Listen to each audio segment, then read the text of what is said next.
Hello and welcome to the State of Black Professionals in the Workforce. We are so thrilled to have you joining us here for such a timely conversation, and we look forward to engaging you in the chat. That is the place where we get to cultivate community on these virtual conversations, and I know that most of us, we're no stranger to these virtual conversations at this point, so I just encourage you to, as my coach would say, to play full out and to leverage the chat as a place not only for you to ask questions, but to cultivate community, for you to connect with other leaders that are here, for you to introduce yourself, and for you to share really how this conversation is impacting the work that you get to do every day. And also, as we wrap up the conversation, I'm so excited to have two experts, two friends in this work that certainly need no introduction, but I'm really excited to introduce them to you to share more about what is the current state. So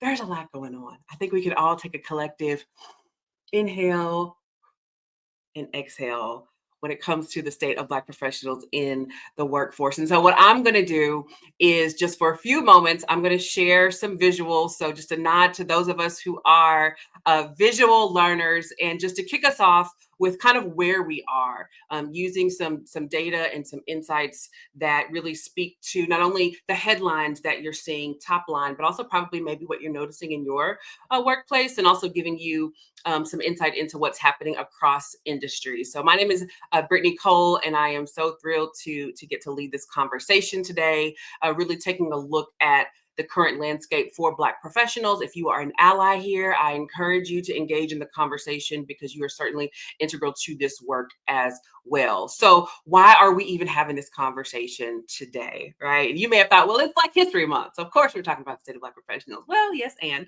right. Also, the workforce is shifting, right? We know that, we see that when we look at pipeline data, whether it's inside of your organization or across industries, Black professionals tend to be underrepresented, especially as you move up within the organization. The only demographic that has a drop off at the rate of any other demographic is Black professionals. So you see us at entry level roles, and then as you move up, you see less and less represented in those senior leadership roles. There's also some impact to the labor market, and so we'll talk about that in just a second, with the percentage of unemployment for Black professionals being higher than any other demographic, and also taking a look at not only where we are today, but where we will be. What the forecast says about the impact of AI on Black professionals and that rate of unemployment. And then we've all heard, right? Somewhere we've seen the impact of diversity, equity, and inclusion, and rollbacks related to diversity, equity, and inclusion, and how that is impacting Black professionals. So that's why we are here currently to date. And I didn't want to totally get into the weeds of all of this. There are lots of really great graphics that show which organizations are still committed, which organizations have made rollbacks, who's had changes. But in effect, about 30% of corporate companies have eliminated some aspect of their diversity, equity, and inclusion efforts as a result to political pressure. We will also, when we bring our experts on, talk about really the optics that are around all of this. I think that that's a lens of the conversation that's always left out when we think about what was happening maybe 5 years ago with the increase. A lot of that had to do with optics because of pressure, and we're on the opposite end of the spectrum seeing the same thing. We see the optics, but could it be that what's happening inside of the organization might be a little bit different than the headlines read? I don't know. Let's talk about it, right? And then we're also seeing the teams being scaled back, right? And initiatives and funding.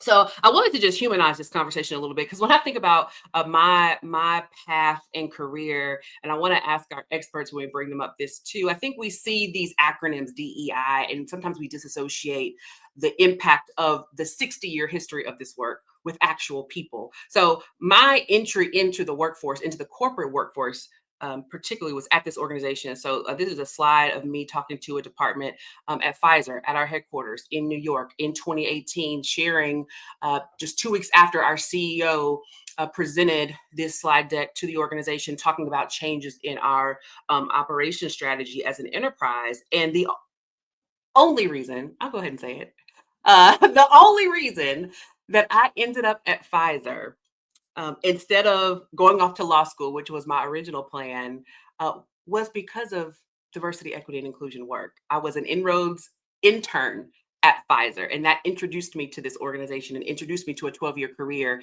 at this company. And so, my name is Brittany Cole again. I'm excited to be leading this conversation. And when we think about the impact of this work on individuals, I think, again, it's important that we connect it to these stories, right, of people's whose career and life has been shaped by the 60-year history of this work. So I've spent time in corporate as a corporate leader, so I come and share that experience, but also as of 5 years ago, roughly, started an organization called Career Thrivers. And so we do leadership branding, inclusive workforce development work, and talent strategy with corporations, and have really been partners in a lot of this work. And so a lot of the conversation that we'll have today with our two experts that I'll be introducing in just a moment really rests on what this has looked like over the past few years and what the continuation of inclusion efforts, regardless of what we call them, may look like as we move forward. So, when we think about the current landscape where Black professionals stand today, you can see here that the unemployment rate of Black employees is approaching twice that of overall unemployment, and is even higher amongst Black men, and is right around that 6.2% number, inching close to it for Black women. The other challenges that we see are when it comes to career progression gaps, pay equity gaps, the disruption of AI, which is being forecasted to impact entry level and mid career roles, but also sectors that are oftentimes, some studies say, overrepresented, right, by Black professionals, or where a large subset of Black professionals work in the service, retail, and admin spaces. And then, of course, we're seeing this workplace culture challenges where nearly 40% of Black professionals report being the only Black employee on their team. So that every day, again, back to humanizing these acronyms, that everyday experience of being the only or being one of a few in an organization or on a team or in a department has an impact not only in your own personal life, but also on the workforce. And we also see this growing industry of tech where Black professionals are also underrepresented. So we represent about 8% of the workforce and hold roughly 3% of leadership roles in that space. So things are changing, right? Not only is this work of diversity, equity, and inclusion being challenged, right? If you, and our experts will speak to this, right? This is not a surprise as of January 20th of this year, right? These rollbacks and changes have been happening really for us anyway. At Career Thrivers, we've been seeing it the last 18 months to 2 years. And if you'd spend any amount of time reading the black and white documents for this current administration, that it was very, very clear that what's being executed now was the plan, which is the question in my mind of how do we make this work illegal in this country. And so we're seeing that downsizing, but we're also seeing a lot of rebranding of initiatives. So again, I often say the words may change, but oftentimes the work remains, and we'll talk about why that could be the case. And then we're also seeing profitability impact, right? There's a retailer that we probably all know and love, and maybe give it a little zhuzh name when we go in there, where there's a lot of conversation around, do we boycott this organization? But we're also seeing how the stock impact is shifting based on some of these boycotts, because that particular retailer has downsized their DEI and put out a headline about it. So a lot is happening in this space. Here are the opportunities for you as you're thinking about your own careers. You're thinking about, how do I focus in, hone in, don't get distracted, right? at least try not to, right, by the changing, almost whiplash feeling headlines every single day. One, focus on the top careers, right? So here are some: AI and data science, cybersecurity, healthcare leadership, financial planning and consulting, right? Another opportunity for career growth and also income generation is entrepreneurship and wealth building. So one of the things that I love about our roundtable conversation today is that we all kind of represent this entrepreneurship space, right? So how do you take your skills, your experience, your expertise, and monetize that outside of your 9 to 5 to build those multiple streams of income? And then leadership, branding, and visibility. How do you ensure that you stand out as a personal brand in spaces, right? It's not what you know, it's not even who you know, but it's who knows you. How do you leverage who knows you to build those multiple streams of income so that as you are moving forward, you're upskilling, you're networking, you are asking for the salary increase, and you're leveraging community. So without further ado, I am so honored to bring up to the stage and to share in conversation with, first off, Nzinga Shaw, known as Zing. So she's a human capital strategist, she's a professor, she's an executive coach, and I would also add she is a trailblazer in this work. Someone who's been doing this work for decades and really can speak to not only the theory, but the practical implication of what this looks like. And then we also have a Dr. Todd Bowtie Jenkins that is going to be joining us as well.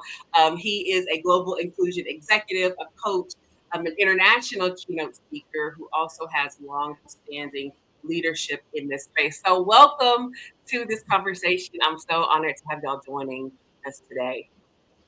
Thank you so much, Brittany, and hello, Dr. Todd.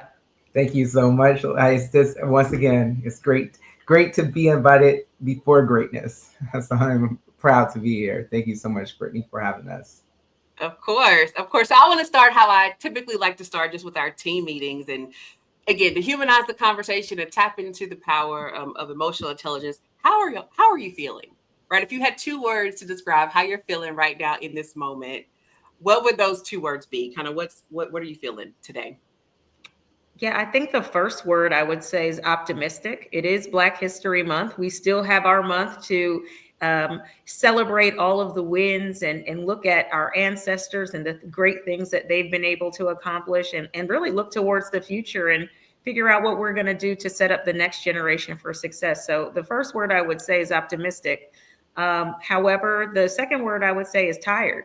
It's very exhausting to witness what is happening with the rollback of DEI in corporations, and very much exhausting for a lot of people to actually live these realities out. However, I'm going to lean into this optimism and know that there will be a brighter road ahead soon.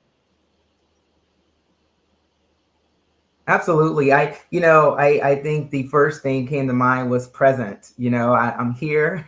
I showed up. I feel engaged. I feel excited to be a part of this conversation.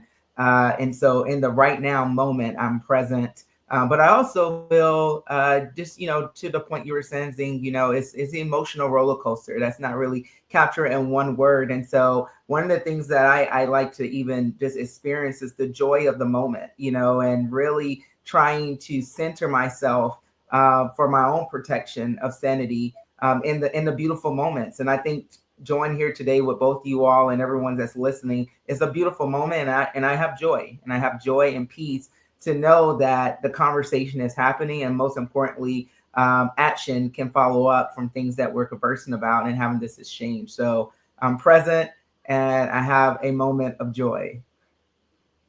Awesome. I love that. I love that. So let's talk about leadership, right? Because you both are not only business leaders, community leaders. You represent other organizations with your board service. So as you're thinking about where we are and the Black professionals and allies that are listening, what would you say are some of the biggest obstacles that Black professionals face when it comes to advancing into leadership roles? Those Black leaders who are ambitious and they want to get to those seats. What are some of the barriers, and what are some solutions that you've been able to leverage in order to get into leadership roles? I can jump in if you want. So, there are a lot of barriers. honestly speaking, that Black professionals are facing. And a lot of this is due to the backlash of DEI efforts. Whether we're talking about academia or whether we're talking about the corporate world, there are new barriers that have been created for advancement. And it's because of the removal of essential support systems that have helped many Black people, Black professionals enter and succeed in leadership roles. So this shift is really affecting people's careers in a number of ways. I would say the first way is through pipeline disruptions. So without structured diversity, equity, and inclusion programs, there will just be fewer Black professionals getting access to mentorship, sponsorship, and leadership development programs. Also, there is a shrinking diverse leadership in terms of the representation that we see. And so with companies scaling back their DEI efforts, it often means fewer Black executives at decision-making tables. And if there are fewer people at these decision-making tables, that limits access to executive sponsorship and also internal advocacy.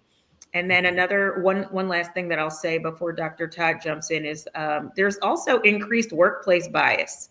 So the rollback of DEI initiatives really just emboldens people to show their unconscious bias and lean into systemic barriers. So that makes it more difficult for Black professionals to receive promotions, fair compensation, and high impact projects.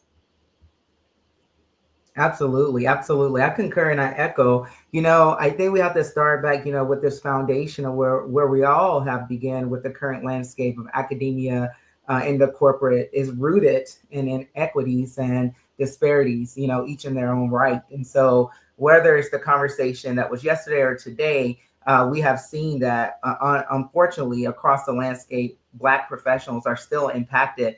And we're kind of brought back together with a conscious effort and a conscious moment to really discuss this on the table to say, despite the current climate, how do we continue to advance, about who we are and how we show up in this space. And, one of the things I also have to acknowledge is that, this is not new to us as a community, especially here in the US, right? Our ancestors, our mothers, our grandmothers and fathers and cousins, and we've been through this. We are a community that was built, with resilience, as well as, how to kind of, despite the obstacles, still show up. I mean, that's just our gem. I mean, it's a gift. It's really a gift that we have as a community. And so, of course, to the current climate of the disruption, I really do think, when it comes to the performance and the image, the PIE, we continue to stay our course, right? We're going to perform well. We're going to show up. We're going to do the job that we were hired to do, as well as, and we're going to even show up as my friend Simone Sanders would say, show up, moisturized, and we're going to look our best. But the exposure, the E, so PIE, performance, I, image, and E is exposure, is still that challenge that we have to navigate in the corporate landscape and even academia. And so, I always encourage our coaches, our mentees to really continue to lean in to networking with individuals that you feel comfortable with and maybe not. And so networking is very crystal clear around that cultural alignment to really navigate your organization for advancement. As well as stand in touch with your immediate manager, right? So many times we can try to go around and above, but it's very, very important to understand what are the expectations that's set before you for today and tomorrow with your book of work, and also go up the ladder, to have a coffee chat with the executive team and get to know other individuals, because we have the performance, we have the image, but the exposure is what we continue to see across the landscape. We don't really have the visibility of all the greatness that we can bring to the table. Sometimes that can be, paralyzed even by our own managers or the type of work that we have. And so we have to think about some creative ways of how we can continue to kind of showcase our skills and our talent, and do it in a very respectful way that's, culturally appropriate based on your organization. And so I do think as we continue to think about advancement, is first, know your value, know your worth, know your opportunities of a growth mindset, where you can continue to upskill in areas that you may see as gaps, right? Like these are the time to continue to lean into that. I know we may talk about AI here in a few, but it's always something to be done. So if that's something that you have, growth mindset, individuals with that background and kind of ways of thinking, they're already thinking about their next move and thinking about advancement. And so don't allow your situation or your culture to really prevent you from advancing in your organization. And I don't think today's climate is going to be in all for Black professionals, right? Because we, Maya Angelou, yet still rise, and we will continue to do things great and show up in a way that our ancestors have fought for us to do. And joy will continue to come. And so I just want people to be encouraged, but also with the strategies to understand that you can't just sit back and do nothing and just hope for advancement to come to you. You have to have a very intentional, strategic path of thinking, whether that's with your company or outside your company, to be in the place that you wish to be.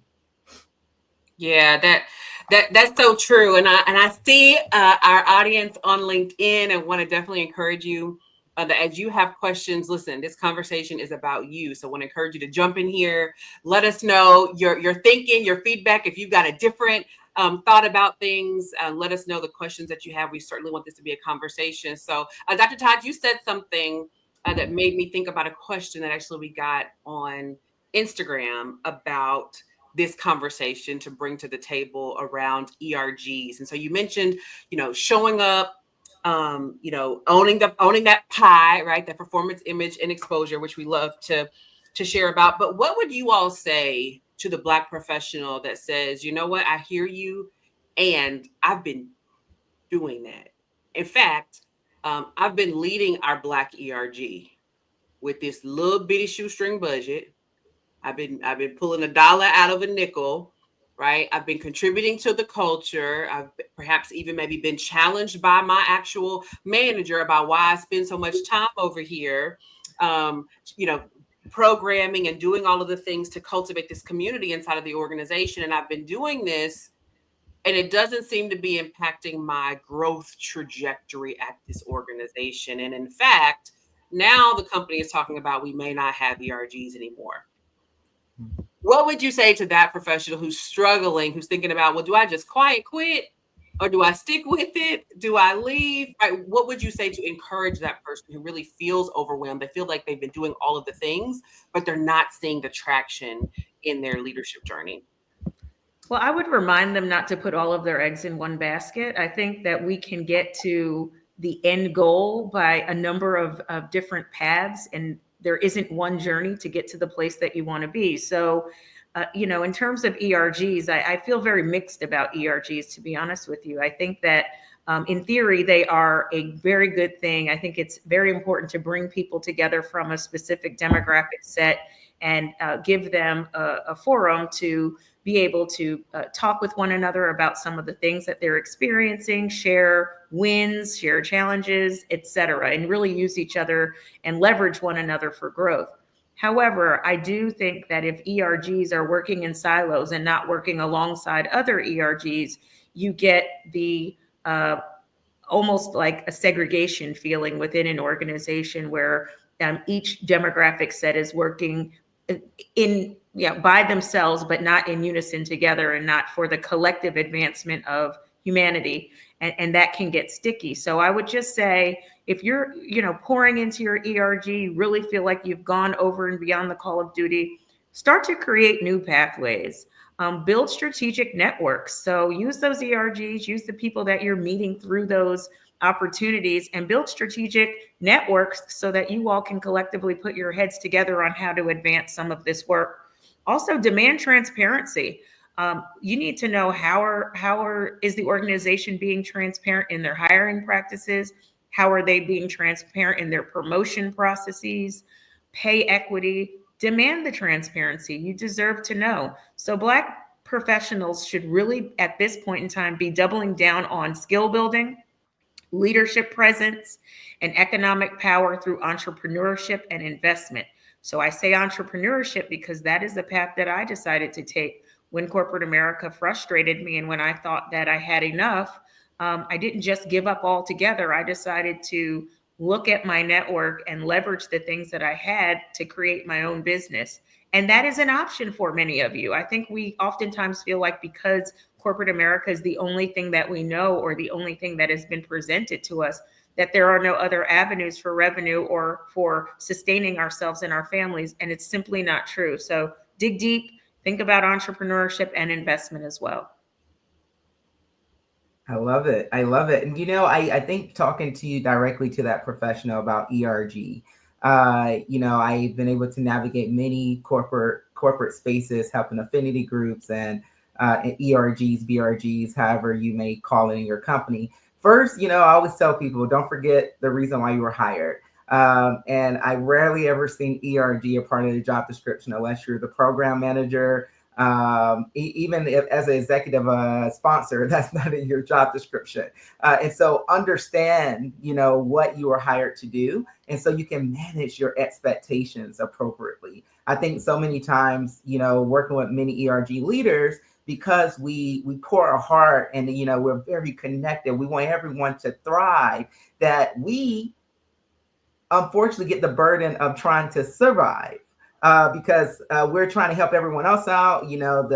Unfortunately, we have individuals on the team that may not be pulling their weight because they're maybe not as passionate as it about you as what you probably perceive, or they may have their priorities a little bit differently aligned. And so that's why I said the expectation alignment in management is so important, number one. Number two, also understand and know your value, right? Know your value. Just kind of taking it to a slight different angle here is that, once you know your voice and your value, you know how to spend your time wisely in spaces that was created for you or spaces that was not created for you. And so you have to really kind of understand that. And I love affinity groups because it does allow for intentional spaces and forums and discussions to be had. But I want to echo Zane's point about, don't forget about the intersectionality with other ERGs, and also getting into spaces that you may not be comfortable and may not see your identity, because we all know as Black professionals, we are navigating white spaces every day in corporate America,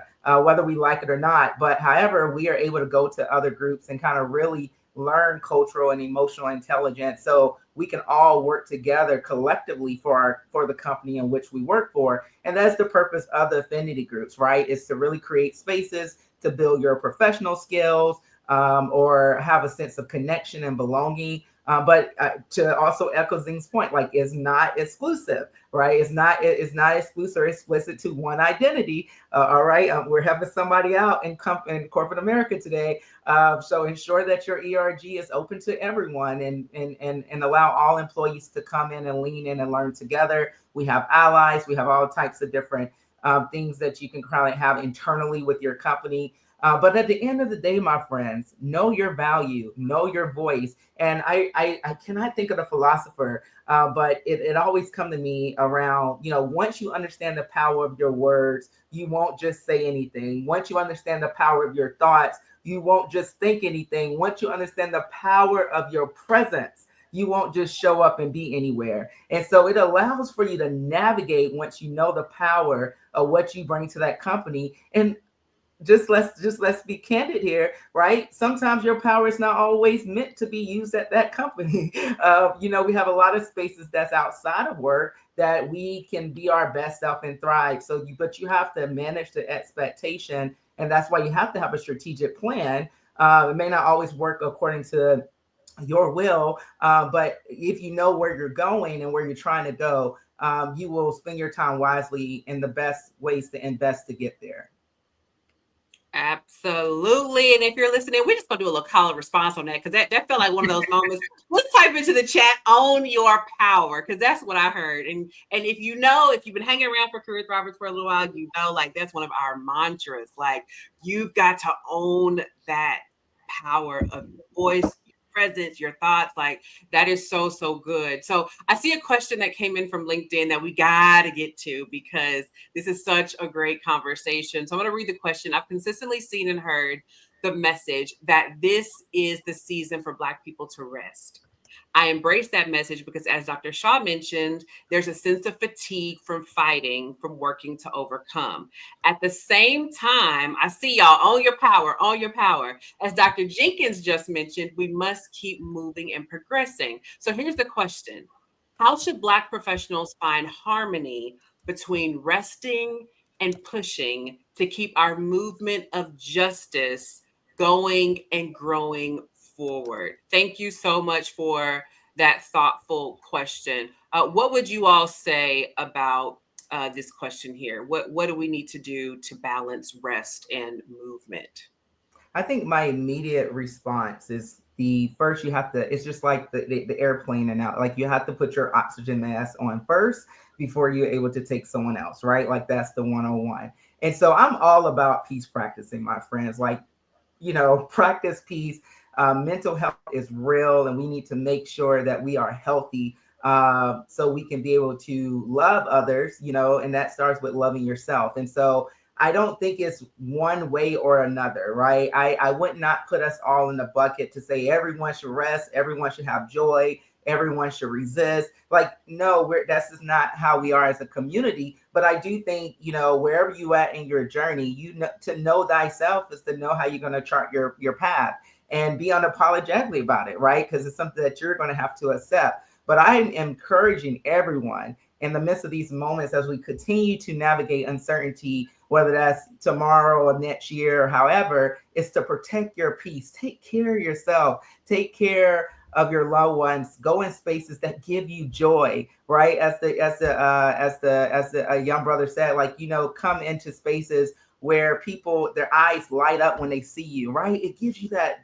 endorphin, that moment. And so I would encourage you to think about your own mental health first, right? And then think about, what are those opportunities for advancement or connectivity in the community, how you choose to show up, because we will potentially all show up differently. And that's what makes us a beautiful community. But I think what we have to not do is judge each other how that person chooses to show up, right? I think we do what we think is best individually, and collectively as you bring harmony. It's just like, I use a lot of metaphors, etc. But, you got to understand, you got to have the whole choir to bring the harmony, and everyone is not on the same note, right? So think about that and keep that, in your spirit as you kind of go forth in either whatever course you choose to chart. Thanks so much. And I love what you just said, Dr. Todd. And I'm just going to jump in with a couple more points. I think that finding harmony between rest and pushing forward is really about balance, intentionality, and sustainability. So the truth is that rest is resistance. And so is strategic action. So here's how we can embrace both without really getting burned out. I think first we have to reframe rest as a strategy and not a reward. So resting is not something that we earn after we're exhausted, but it's an active strategy for sustainability and for longevity. So rest fuels our resilience, and it ensures that when we do push and when we're ready to have that momentum, that we do so from a place of strength and not depletion. Also, I think that we have to, as Black professionals, we have to define our seasons. So we have to know when it's time to rest and when it's time to push. And nature will teach us very clearly that seasons exist for a reason. There are times to plant, nurture, harvest, and there are times to pause, restore, and reflect. So we have to ask ourselves, is this my season for growth, or is this my season for replenishment?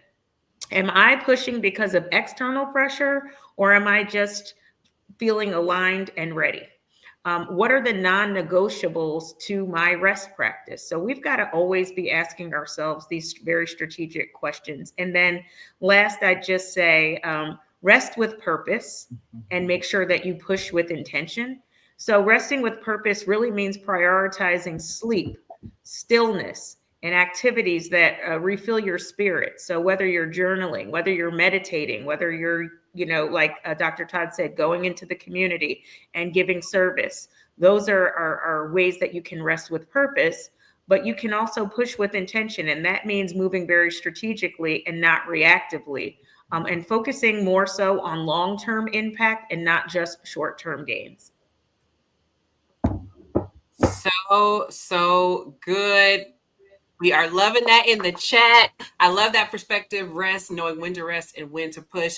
Yeah. And I was sitting there as you all were sharing the words that were coming to me around this balance. Another leader, Black leader, one of the two present day Fortune 500 Black CEOs, Tashonda Brown Duckett, says to live your life like a diversified portfolio, right? And so, with that in mind, there really is no such thing as balance, right? You have to have good synergy and know that seasonality that Zing was speaking to. But the other word that came to my mind was emotional intelligence. And I think that emotional intelligence sometimes in this space runs counter to comparison because we don't spend enough time in self-awareness to really know what we need, right? We spend a lot of time in like scrolling and saying, okay, this person is doing this over here, or someone brought this opportunity to me, so it must be a good idea.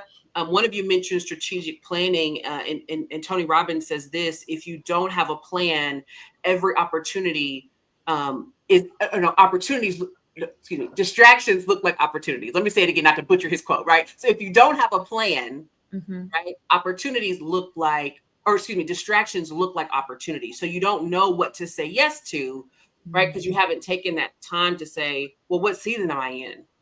What is my purpose and intention for this employment opportunity right now? Where am I trying to go, so that you can make those decisions with intention? So great conversation, great question. Thank you all for the question. See, I love that y'all are even owning your power right here on the webinar today, right? You're showing up, you're playing full out. We love to see it. Keep the questions coming, right? I'm going to shift the conversation to what I like to call the unwritten rules of the game. Right. And I know that you both know this well. So I want to ask you, when it comes to Black professionals navigating the workplace, right? We've been talking a lot about corporate spaces. What are some of those unwritten rules to career advancement that no one tells you? They're not in the employee handbook when you sign up. Some of those, if you know type things. I heard one of them already, exposure, right? But what are some other things that are like, as seasoned senior leaders in your career, that maybe mid-career professionals or just ambitious professionals need to know in order to move forward?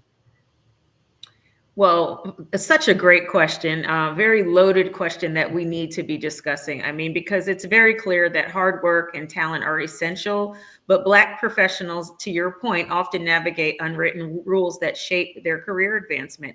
And so mastering these dynamics can be really all the difference with deciding whether or not you're stagnant or whether or not you're elevated. And so the first thing that I would say is to build relationships before you need them.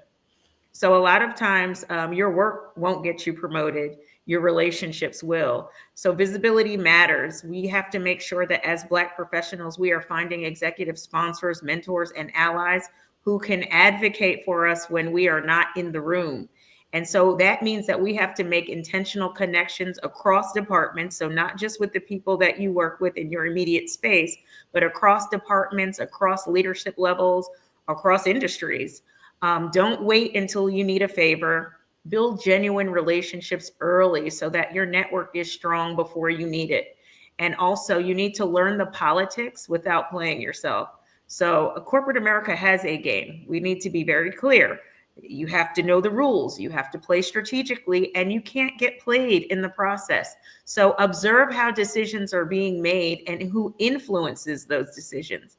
Understand the power dynamics of your organization. Sometimes the most influential people are actually not the ones in the C-suite. Know when to speak up. Know when to strategize behind the scenes. Everything doesn't need your voice on a microphone at all times. There are some things that you can be doing behind the scenes that are equally impactful. So be politically savvy. And just know that you're not being fake because you're being savvy. You're just being very cautious and smart. And remember that it's really about strategic and intentional decisions in the way that you move. Zing, I would love to ask you a brief follow-up question, because I think there's such a subtlety there between when to be behind the scenes and when to be on the mic. We hear a lot of conversations about, make your voice heard, make sure that people know that you're at the table. How have you navigated that? Because I think there's a lot of, especially for Black women that are on, that pet to threat phenomena plays into this some too, with visibility, speaking up, not being seen as disruptive, but also knowing when to fall back. Such a great question again, Brittany. If I think back on my career and I look at a time when I was at the Atlanta Hawks, I was their chief diversity officer. We had an opportunity to put a statue of Dominique Wilkins in front of the arena, and it was a big deal because our franchise hadn't had a statue placed in front of the arena ever. And so we were going to do a huge unveiling, and there was a program that was going to be put together. And so I remember sitting at the decision-making table, and there were only men at the table. I was the only woman in the room at the time. And there were a lot of loud voices, a lot of A-type personalities trading ideas about how this program should come together. And I sat still, and I did a lot of listening, and I did a lot of note-taking. I could have easily jumped in with an opinion just to be heard or just to appear as if I was deeply engaged. But for me, I had to figure out very quickly what needs to be solved. And the only way I could figure that out was by being quiet and listening before coming to the table with a solution. And I realized in the discussion that they were only talking about highlighting men in the program. So let's talk to his former coach. Let's have words from players that have played alongside him in the league. Let's talk to some of the people that he played with in college, et cetera. And I realized they were only talking about men. And so in that moment, my solve was that there needed to be women's voices at the table. And so I said, I have a suggestion. I'd like to also hear from women who have shaped Dominique's life, including his mother, including his wife, including his sisters, and other women who have been influential.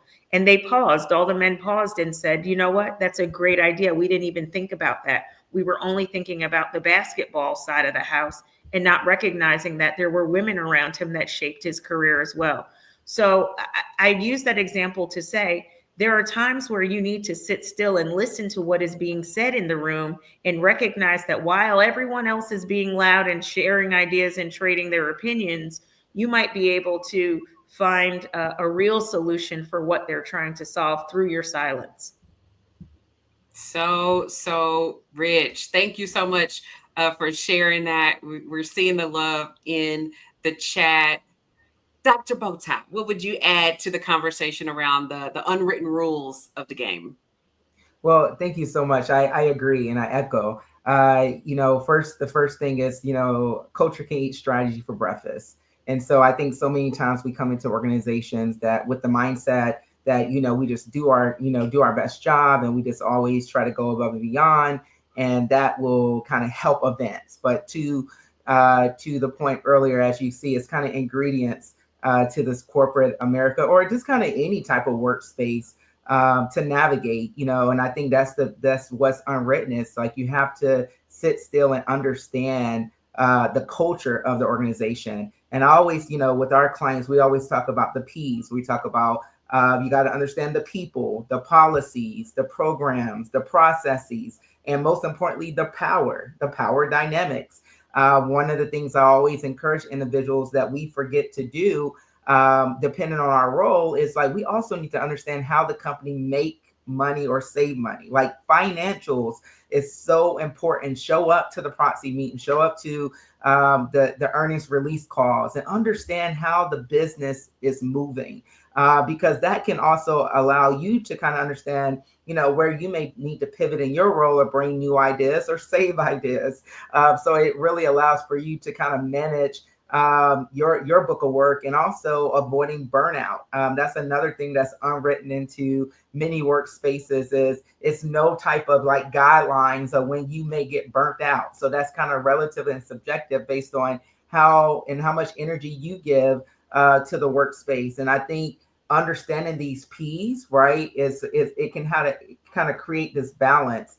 And a lot of people ask me, well, how do you go out to really understand the culture? Once again, sometimes you got to sit back and watch, and engage when necessary. Go to company meetings, go to different programs that may not always need to pertain to your job.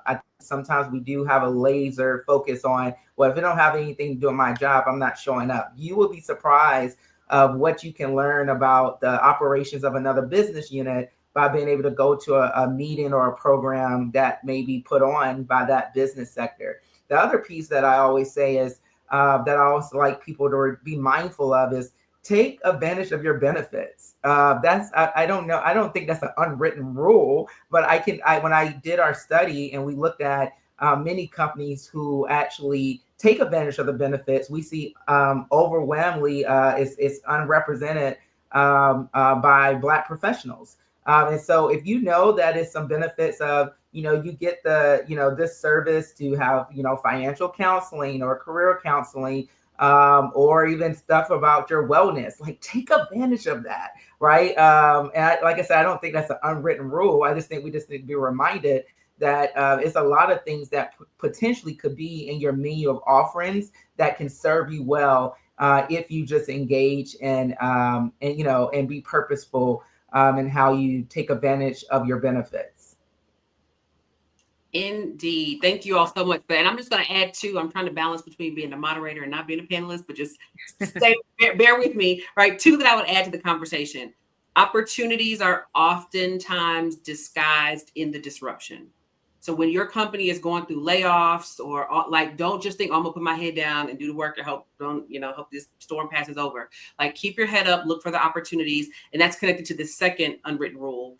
If you aren't cultivating your leadership brand, you're giving permission for someone else to do it for you, right? So whatever that looks like, from knowing when to speak up, knowing when to fall back, knowing when to manage up, having the skip level meetings, right? Having a presence here on LinkedIn, right? Making sure that you are branding yourself well, because there are other opportunities besides the role that you're in that hinge on that leadership brand. So I would encourage you to own that. We have a question from the LinkedIn group. Could you please speak on the topic of active allyship? My experience is the same. Some say that they are allies because they're faithful in their support of a group like an ERG or BRG, but there's no action. What would you say here to someone who's trying to navigate allyship? Well, allies are not allies because they say that they're allies. Allies are allies because of the work that they're putting into helping to advance others through their platform. So active allyship goes way beyond performative support. Let's remember that. It's about taking consistent, intentional actions to advocate for and to pull others up and uplift marginalized communities. So true allyship, in my opinion, it requires risk. It requires accountability, and it requires a willingness to challenge systems of inequity and inequality. And so there are some key principles that come to play when it comes to active allyship. The first is that active allies need to always be listening and learning without centering themselves. So it's really about seeking to understand someone else's lived experiences without making it about your personal feelings. It's also about educating yourself on historical and systemic inequalities and not relying on marginalized communities and people to teach you those things. So, for example, if you're an active ally, you'll be reading books, you'll be attending workshops, you'll be following diverse thought leaders, you'll really be immersing yourself in some of the principles and lessons that come to play when dealing with the community that you're trying to champion and support. Also, when you are an active ally, you really have to use your privilege to amplify marginalized voices. So speak up in rooms where marginalized people are not present. Don't just wait for them to be there and to have this performative moment. But when no one is around, when no one is looking, it's like that old saying that your grandmother used to say, if a tree falls down in the forest and no one is around, did it make a sound? Such a good question, right? So speak up in rooms where marginalized people are not present. Pass the mic instead of taking up space. So give someone a chance to elevate their own voice. Don't always overshadow someone because you have the microphone. And lastly, just challenge bias, challenge discrimination in real time. If you see that someone is doing something that is either racist or sexist or ableist or homophobic or anything, make sure that you speak up and make them uncomfortable in that moment. A pushback on exclusionary hiring, exclusionary pay gaps, microaggressions. So if a Black colleague is mistaken for the assistant, correct that immediately. We have to really have allies be ready to stand in their power and not feel powerless. So good. Anything that you would add, Dr. Jenkins, on allyship? Anything that you would say to allies? So for the people that are on there saying, "Hey, I'm not a Black professional, but I'm an ally of Black professionals. I still want to continue with my allyship and support." What would you say are things that they could do in today's climate? Yeah, so I think that was so well stated. I candidly, I don't have much more to contribute other than you can't be an ally for someone you don't know.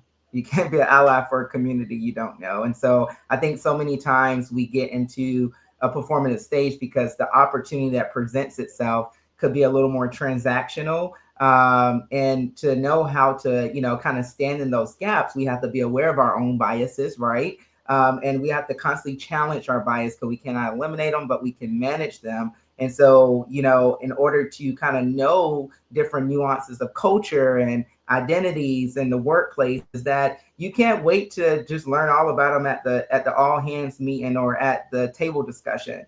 You have to really. I encourage everyone to get and do the work of knowledge seeking beyond the workplace.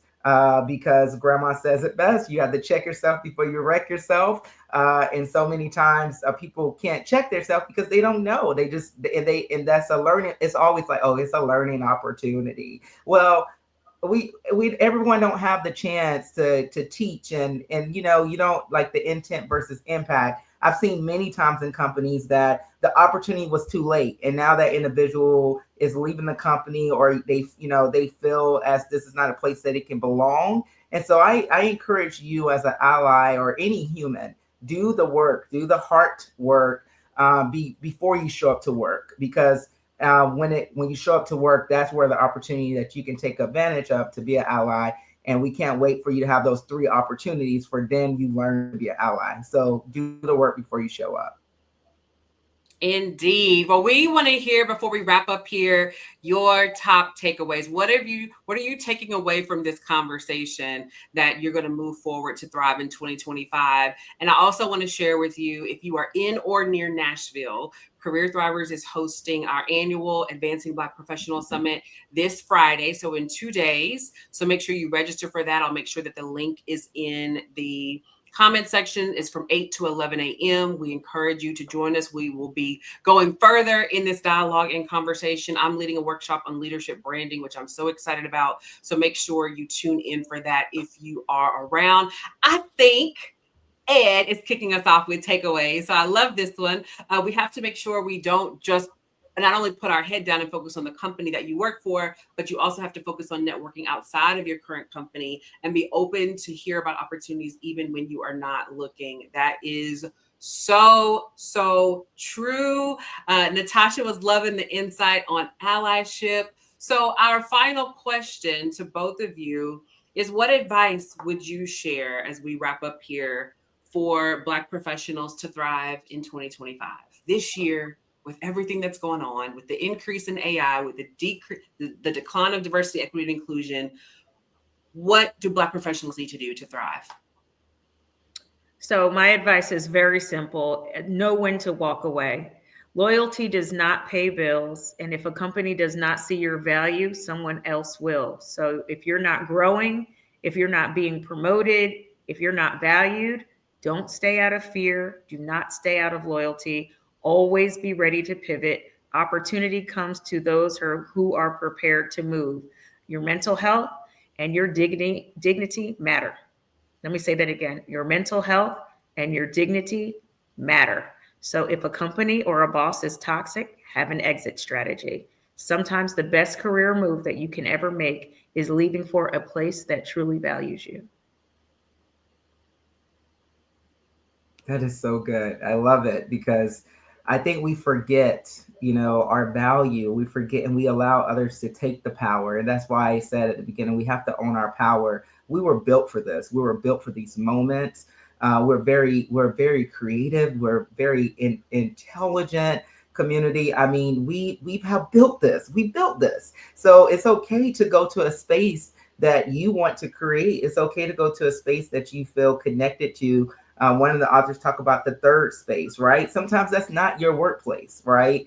And I've known, aunties and uncles say, that's just the place I work. Well, we learn from that because a lot of them used to tell us that's just the place I work, but they find joy in the community or when they go with their family. And we have learned to try to, sometimes put all our eggs in one basket to say, we have to bring all the joy and it has to fulfill my life by this workplace satisfaction. And that's just simply not true, my friends. And so I want to encourage you. My advice to you is know your worth, have the growth mindset, but experience the moment of joy. Tomorrow is not promised. Mm-hmm. And you don't want your today being stressed and giving them your power and giving others all this stuff, disrupting your sanity, coming home and you talking about what happened at work for the next 3 hours. You only got 3 hours, so you got to go to sleep and get back up again.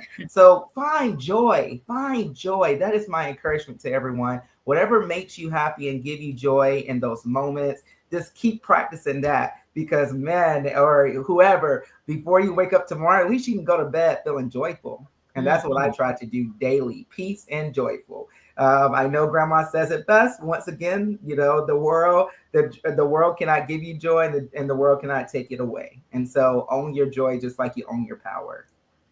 Yes, so good. Yes. We see your takeaways here. And so you all are loving this bit here on the all hands, showing up to the meeting, other company-wide trainings. Love that. Love that. Sharice also says, thank you for being here. Her top takeaway is to be strategic in her rest and her push. I will move forward with a plan and a strategy in place and make sure that I have multiple avenues for revenue. That's it right there. We're talking about that at ABP. And what I would leave you with to thrive in 2025 is that when we do coaching at Career Thrivers, it always surprises me. I guess it should get to a place where it doesn't, but I'm always a bit appalled by the fact that so many career professionals don't have a plan for your career. And I'm not talking about the IDP that your manager sends you for that particular employer. I'm talking about sitting down and thinking about, and here's the perspective shift, building a career around the kind of life you want to live. Most of us get inside of an organization and we say, hey, what's the ladder here? And then we try to map stuff out based on the roles that are at this one company. And it's like, well, wait a minute.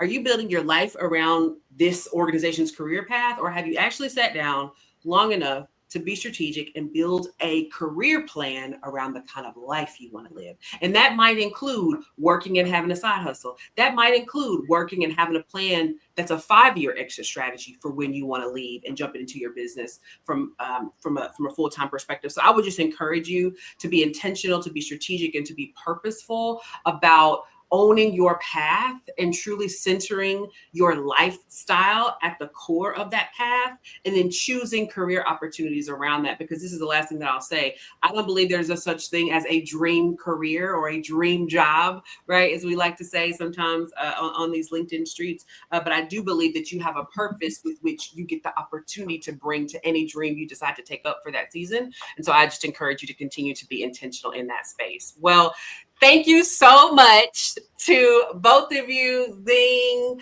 my friend, Dr. Todd. Listen, I feel so honored to get to have this conversation with you, that you took some time out of your week this week to share with us, and we appreciate you. How can we stay connected with you here online? Please follow me on LinkedIn. My name is Nzinga, and then in quotations, Zing, Z-I-N-G, Shaw.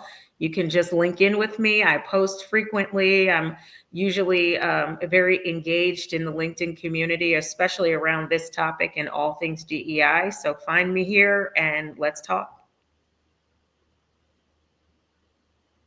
Likewise, I would say LinkedIn, let's link together, Dr. Todd Jenkins. Love to see how I can just support you and follow you as well. Of course, I'm on social media, all things Dr. Bowtie Todd, on Instagram and Facebook, and we have a community Bowtie Conversations that's open for anyone, that we talk about all things people and leadership. So feel free to join us. You can learn more on our website at bowtieleadership.com. And I look forward to connecting with you all. And Brittany, thank you again. And Zing, most importantly, thank you for all of your insights. This has been a pleasure. It's been amazing. Awesome. And y'all know where to reach me right here on LinkedIn. I also put in the link to our free guide on authentic personal branding. That's at BrittanyNCole.com leadership.com/blueprint. You can download that. It's going to give you the unwritten rules of the game to take your leadership brand to the next level. Until next time, keep leading and keep thriving. Bye, y'all. Bye.